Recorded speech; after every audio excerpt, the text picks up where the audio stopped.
It is August 1177. Under the baking oriental sun, Philippe of Alsace disembarks in the Acre harbour and heads into the cool shadows of its sumptuous towers. He is greeted by a retinue of the illustrious personages of the Kingdom of Jerusalem, but the king himself, the 16-year-old Baldwin IV, awaits Philippe's arrival at the palace. Just offshore, anchored on the sparkling blue of the Mediterranean, an armada of over 150 galleys of the East Roman Empire are ready to carry Philippe's men and the army of Jerusalem to retake Egypt. The warriors of the cross whisper their prayers and prepare to march. Across the horizon, a shadow stirs. Their greatest foe gathers. Saladin.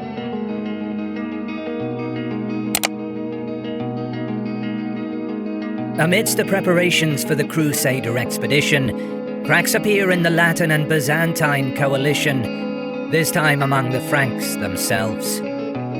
While Manuel Comnenos' unimaginably expensive navy lies off the coast, awaiting allies to embark on the greatest campaign in Christendom since the First Crusade, Philippe squabbles with Baldwin over regency and marriages. Baldwin, ill not only from his ever-expanding leprosy, but also a recurrent malarial fever, wishes for Philippe, who is his first cousin, to take the custodianship of the crown.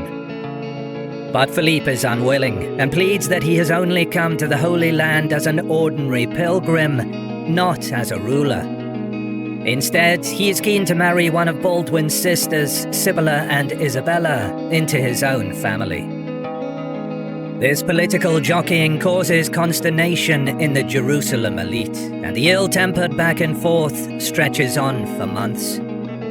Eventually, Philippe resolves that he will move north, taking up arms with his men and fighting alongside Raymond of Tripoli and Bohemond of Antioch. Baldwin is seemingly too ill to join the campaign, so the majority of the kingdom's fighting men move with the Count, 100 knights and 2,000 infantry. Their goal is to alleviate pressure on Antioch by clearing the town of Harim, situated just 18 miles from the city. In addition, the majority of the militant holy orders join Philippe, leaving just a few of their number in the south around Jerusalem. Seeing there will be no invasion of Egypt this year, the fleet from Constantinople departs north also. Philippe and Raymond, on their way north, raid Hama before joining Bohemond in the investment of Harim. Back in Jerusalem, the silence in the palace is disturbed only by the tolling of church bells and the labored breathing of the young king. But to the south, past the sands of the Sinai, comes the throb of war drums and the rattle of saber and stirrup. By late October 1177, Saladin learns that the Roman fleet sailed home, and most men of the army of Jerusalem marched north. This is an opportunity that he will not pass up. Saladin marches at once and leaves his heavy baggage at Al-Arish, bringing only a train with limited supplies, so he can move faster in enemy territory. He sends numerous detachments of fast cavalry ahead of the main army, their task to loot, forage, and seize weakly defended towns in order to secure additional provisions for the troops. By mid-November, Baldwin scouts inform him that a substantial force is moving toward his kingdom. Despite being tormented by his lethal malady, the young king finds the strength to assemble a force and moves south to intercept Saladin at Ascalon. The Crusaders number around 375 knights and 80 Templars. Contrary to some sources, Baldwin led his men on horseback and was not carried on a litter. At this stage of his life, aged 16, his leprosy disabled his right arm, but did not prevent him from riding. Being effectively one-handed, he received special riding lessons to learn how to control his mount in battle, using only his knees. Great men of the realm ride with their king. Balian of Ibelin and his older brother Baldwin II of Ramla, Reginald Grenier and Jocelyn III of Edessa, as well as the famous Reynauld of Chatillon, the Lord of Outre-Jourdain, who at this time is certain to become regent in the event that Baldwin becomes fully incapacitated. Grand Master of the Templars, Odo of Saint-Amand, splits off with the Templars to guard Gaza. The total size of Saladin's army is up to 26,000 men, vastly outnumbering the Crusaders, though much of this force is dispersed to raid and cause disruption within enemy territory, under the command of Ivelinus, a converted Armenian, while Saladin leads the main body of the army, numbering somewhere between 10 and 15,000 troops. The Ayyubid army is comprised mostly of light cavalry, but includes a contingent of elite Mamluk bodyguard and well-trained Egyptian troops, as well as more veterans and auxiliaries from Syria. Meanwhile, the Crusader host arrives at Ascalon. Along their way to the city, they had already encountered towns pillaged by the Ayyubid raiding detachments, which have by now penetrated deep into the kingdom. But Baldwin knows that the main enemy force is yet to come. The king sends out a call to arms for all able-bodied Christians to come to his banner in this moment of utmost peril for the realm. By November 22nd or 23rd, the vanguard of Saladin's main host is sighted. With the weak winter sun reaching its premature zenith, the two monarchs come within sight of each other. Saladin, the Muslim sultan, astride his mount, cape and turban tapering in the cold wind. On the battlements, between the crenellations of its walls, the teenage king looks back, his mail burnished and the blood image of the cross emblazoned on his tunic. Baldwin waves his gloved hands, and the signal indicates that Jerusalem will march out to meet the enemy. He and his knights deploy in front of the walls of Ascalon, perhaps not anticipating the large army they are about to encounter. As they form up, the 375 Frankish knights and some 1,000 infantry levied from the city can only watch as Saladin's army comes into view.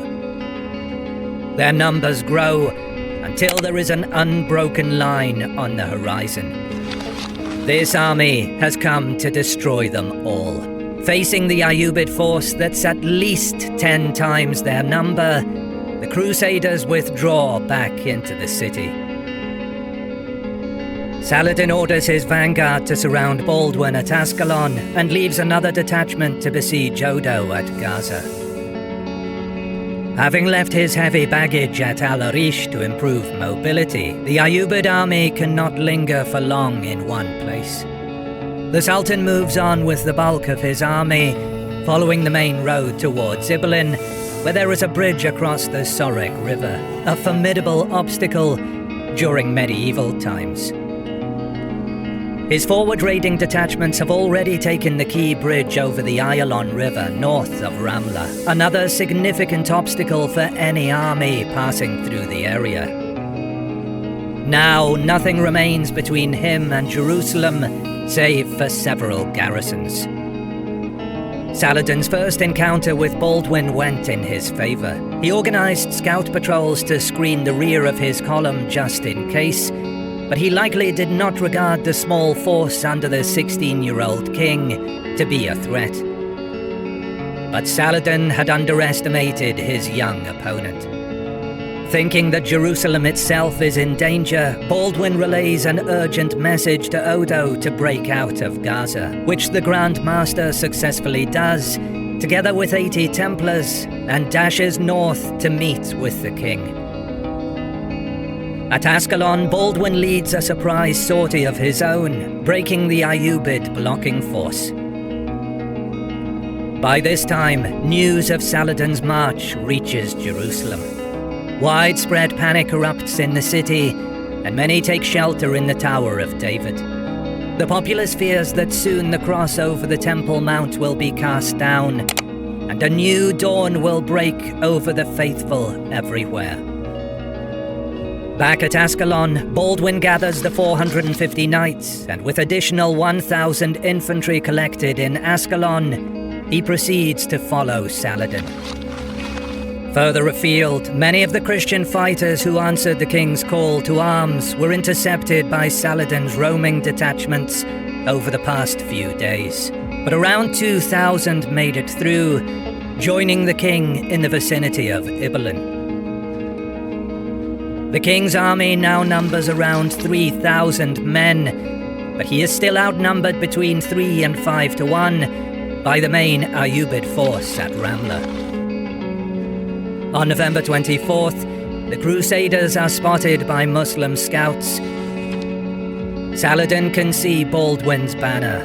The king of Jerusalem is within reach. The Crusaders have grown in number.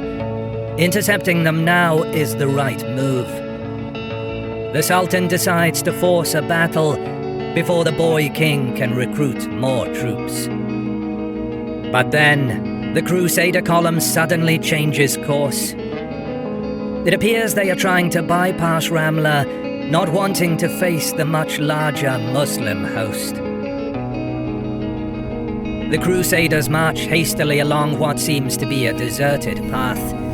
It is anything but deserted. In fact, this territory belongs to Baldwin II of Ramla and his brother Balian of Ibelin, who know the lay of the land. This path is unknown to the Muslims, but the two brothers know it very well. It leads across the Giza stream and past the small town of Montgisard. They know that in November, the overflowing stream soaks the ploughed fields to its north, making the area muddy and marsh-like. If Saladin goes after them into this difficult terrain, he will be vulnerable despite his numerical superiority. King Baldwin and Reynold agree that this is where they will confront Saladin. The added benefit of choosing this location is that if the Crusaders were to be defeated, they could easily evade any Muslim pursuers by using the path to escape east into the mountains and towards Jerusalem.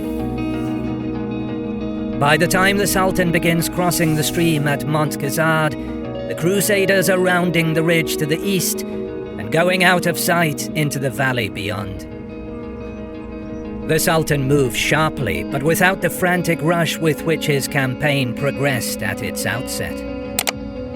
Constrained by the topography, his column piles up near the bridge, and additional effort is needed to maneuver the army through the soggy ground and across the stream's ravine.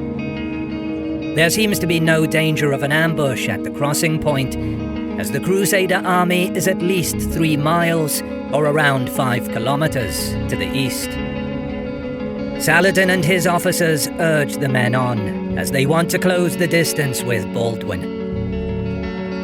By around noon, some 9,000 troops have crossed, but once the Sultan reaches the eastern side of the ridge, he sees that the Crusaders are waiting in battle formation in the valley below.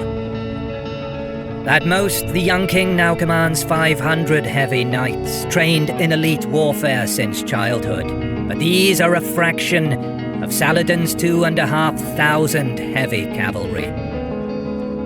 Behind the line of knights is the larger component of 2,500 infantry, assembled in the days prior to the battle. Realizing the danger, Saladin hastily begins forming his lines, but it is too late.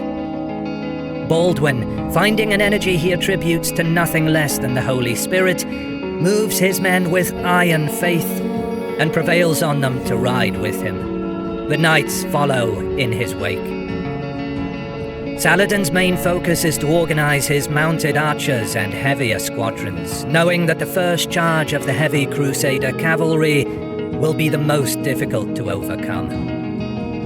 Once the knights make contact, his outer wings will flow around and envelop them in a crushing flanking maneuver. Crusaders can see that the Ayyubids are forming up along the top of the ridge and possess a clear terrain advantage. Every moment lost, Baldwin knows, is a moment in which Saladin will gain strength. The young king goes into full gallop. The knights ride on through the hail of bolts that drop out of the sky. Their armor renders the vast majority of the shots harmless. Saladin's bodyguard in their yellow tunics close around him as the deluge of men and animals comes on without interruption. Muslim lances are thrust down as the Crusader cavalry pummels into the Ayyubid line. To Saladin's dismay and consternation, the shock of Baldwin's charge wedges deep within his ranks, men flying backward as though they are puppets yanked by a string. Knights break or lose their lances and draw swords, cutting through the front lines of the Ayyubid formations. Seeing that they are getting discomfortingly close, Saladin gives the order for the cavalry on the flanks to move out and around the Crusader line to attack them from the wings and the rear. But his cavalry are rooted to the spot, as the Latin infantry has arrived in good time and are supporting Baldwin's cavalry attack, precluding the Ayyubid companies from attacking the flanks.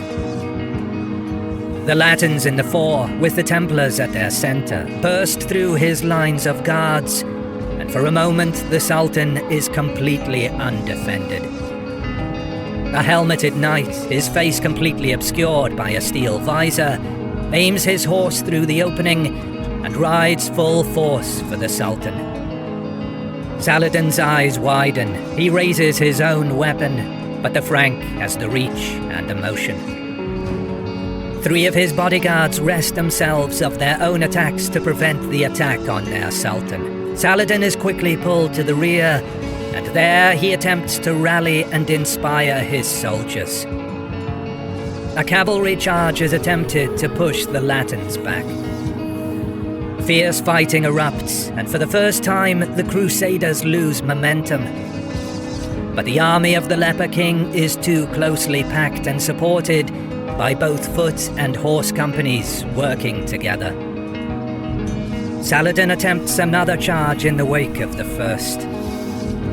Another flurry follows, but this too comes to nothing. The desultory feeling amongst the Muslim rank and file starting to grow. The Crusaders, with the captains at their head, begin the final charge. The men of the proud army of Egypt and Syria are scattered from the field. Worse for Saladin, the enemy push has arrived just as some of his carriages clogged up the bridge.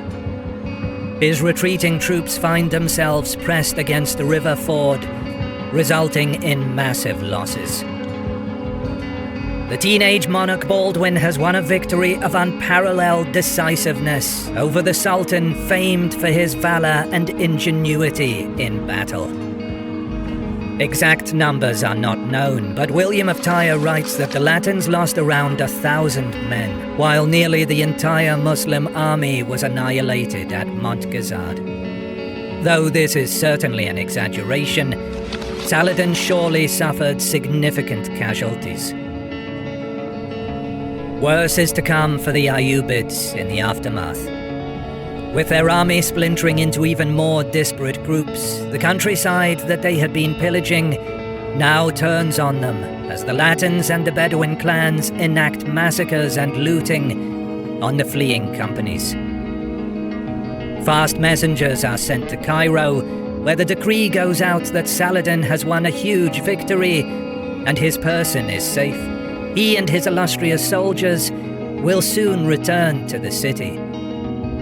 Shrewd counselors in the citadel realize the code of these words and discern that a terrible calamity has befallen the Sultan. Saladin does eventually arrive back, having dodged the ambushes and murderous pursuers, and he begins a process of reasserting his power and rebuilding his army. The invasion has been a disaster, but it is not the end for him. Saladin's will and ambition are such that this is only the beginning. Meanwhile, Baldwin commissions a new monastery to be built on the site of his great victory, and in him, Christendom has found a new, unlikely champion.